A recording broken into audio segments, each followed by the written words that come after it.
It's the Patriots. And like San Antonio Spurs. It's like, oh, no. And I wonder how people are going to feel if the Patriots would win the game against Kansas City. I think most NFL fans, non-New Englanders, are hoping for Kansas City because you have Patrick Mahomes. And it's something new and it's something different. I still think the Saints and Drew Brees are a feel-good story, and Michael Thomas and Lattimore, and you got Kamara. But it feels like if you were going to ask NFL fans, what matchup do you want? I'm going to guess they want the Rams and they want the Chiefs. Yes, Seton. It kind of feels like the storyline and momentum for the whole season long is that final moment, Patrick Mahomes and the Chiefs beating Tom Brady and the Patriots. It's kind of like that's what we've been leading up to all seaseason. And who's going to get in the way of that? I don't know that anybody can. And now you have the rematch, but this time in Kansas City. You had the great game earlier this year. If Kansas City would face the Rams, you had that great showdown during the regular season as well. So there's a lot of great possibilities here. I wonder how fans will react if it's Brees versus Brady, or you get Kansas City with Mahomes versus Jared Goff and the Rams.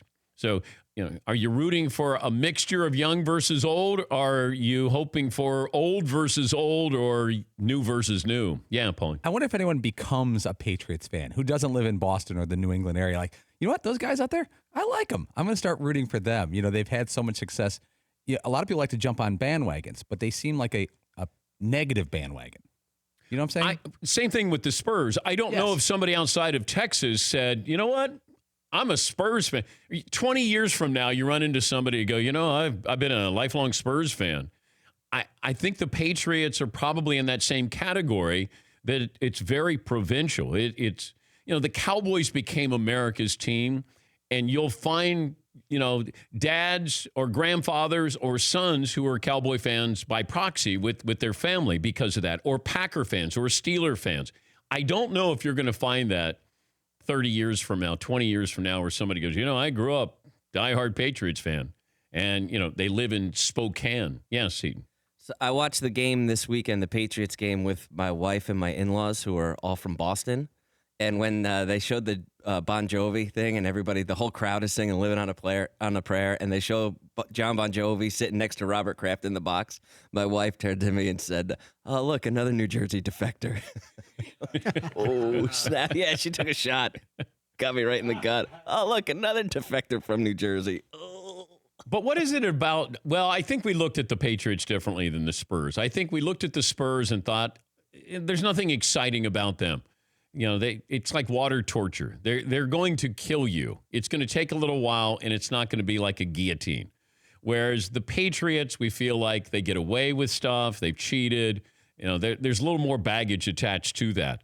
But with the Spurs, I just think people, their uniforms were boring. Like, Tim Duncan hitting a 14-foot bank shot.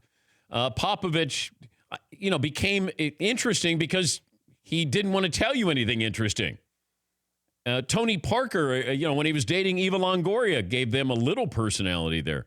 But it was just a fundamentally sound franchise that was a dynasty. And the Patriots are sort of in there as well. Yes, McLovin. Yeah, but the Patriots also kind of kill you with 1,000 cuts. I heard that expression. Like, they kind of dink and dunk down the field. They're a little boring. Don't you? Of the 4 teams remaining, they're like old school. They don't really...